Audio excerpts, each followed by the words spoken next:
The woman tells the beggars that she pays anyone who wants to sleep with her. One gets up saying he wants to. The girl says that even she wants it. The man says he spoke first. One guy didn't even get up. The woman asks if the beggar didn't hear what she said, as he is paying to sleep with her. He smiles and says he doesn't have to. The woman asks if he doesn't need money. The boy says that he doesn't need to get involved with women like her. She says she understands, but he's the one missing out, and asks how much he wants to sleep with her. The boy tells her to stop being a nuisance, and tells her to leave him alone. The woman asks what he wants, to go out with her. The boy speaks a much higher value than she offered. The woman takes a deep breath, and takes the amount he said inside the bag and offers it to him. The boy asks if he is serious. The woman says it's the amount he said. The friend asks him to pick it up. The boy makes a proposal, and tells her to share the money with her friends, that he will go with her for free. She doesn't understand why he did that, and asks if it's serious. The woman says that he is strange, but he gives the money to his friends. She tells the beggar to go ahead and go straight to the car. The man thanks you for the money. The woman says that beggar may be a big part of her plan, but also a new chapter in her story. See what happens.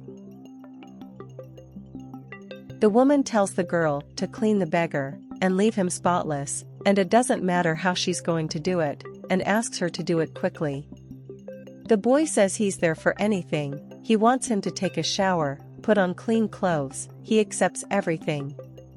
The woman asks the maid to go ahead and do what he asked soon, and the two leave.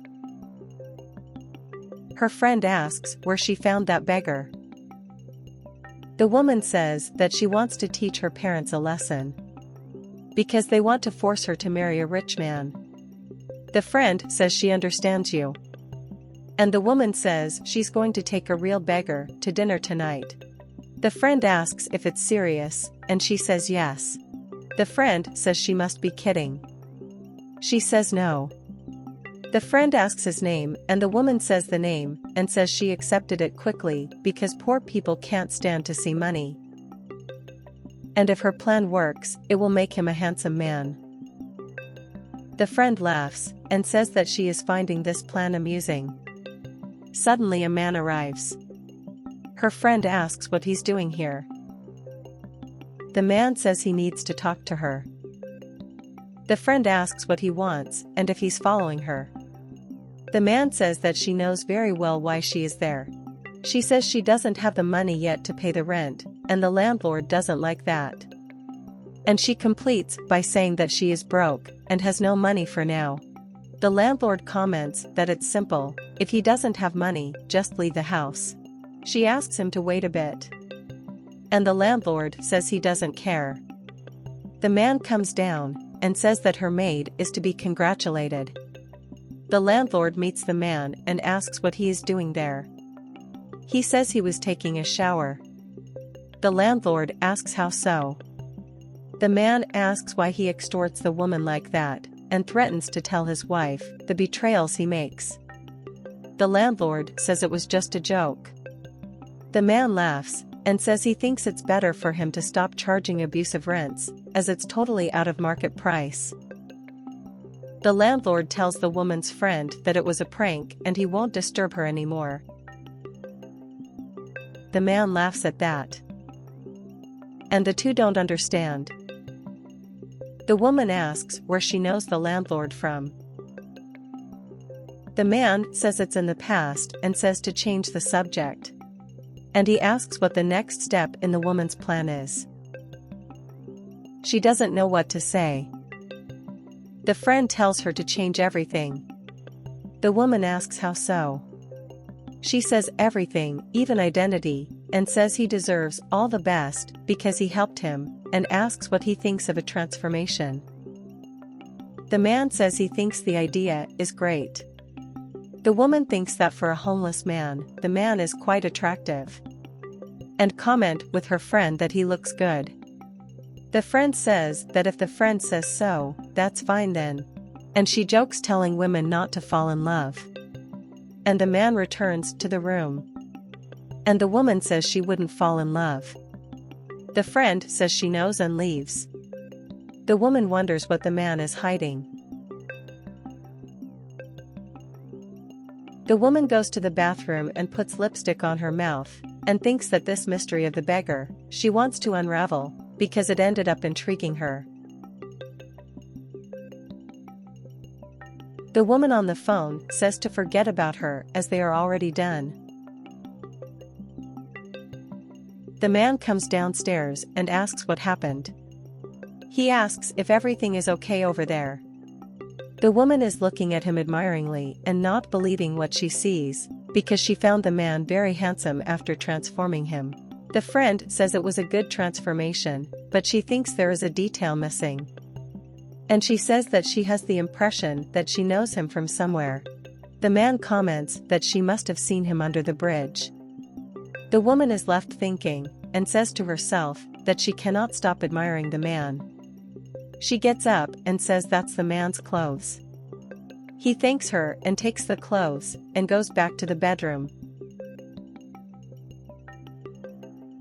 He asks why he needs it. She says her father always wants her to date rich men. And she says she doesn't care if the person has money or not, but what she wants is to live true love. And the man asks if she doesn't want to marry a rich man. She comments that it doesn't matter if he's rich or not, because she just wants her partner to really like her, because she has a lot of rich people out there who are assholes. And she just really wants to fall in love, and asks if he understands her. The man says yes. She goes on to say that she wanted her parents to think that way too. And she did it all to teach her parents a lesson. And she says it's weird because he's not a bad-looking bum, and it looks like he's hiding something from her. The man says he was going to say something, but now it doesn't matter anymore. The woman tells them to go, as their parents are waiting downstairs. The man says it's over now. As he goes downstairs, he says he forgot something in the room and is going to get it. The woman asks not to delay and goes to her parents. Her mother is with a boy, and says it's always nice to have him over for dinner. She asks what that means, and what the boy is doing there. Her father and mother don't like her attitude. The boy says that his mother-in-law only invited him to dinner, and asks why he bothers. And he comments that they both think he's a good person.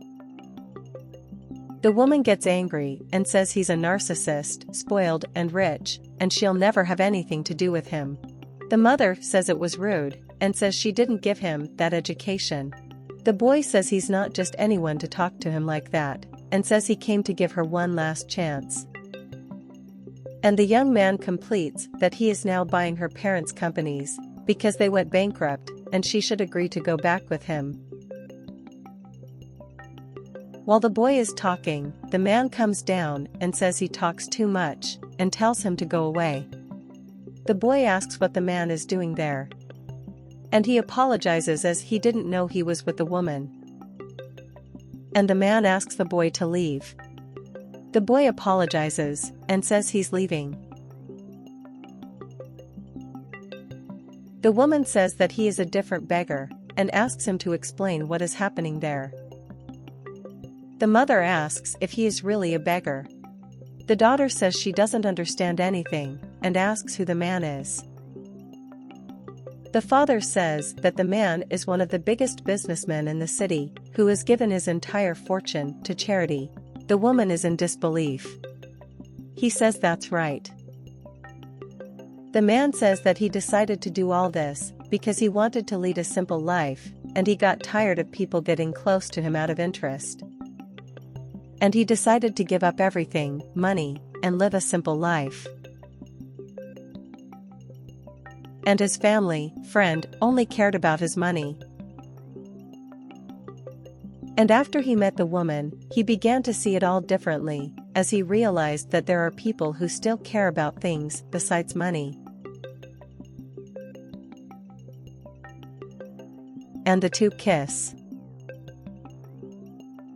At that very moment, the woman had just started a new stage of life, without anyone, not even her parents, getting in her way. And she is with a person who doesn't care about material goods and who has sincere feelings.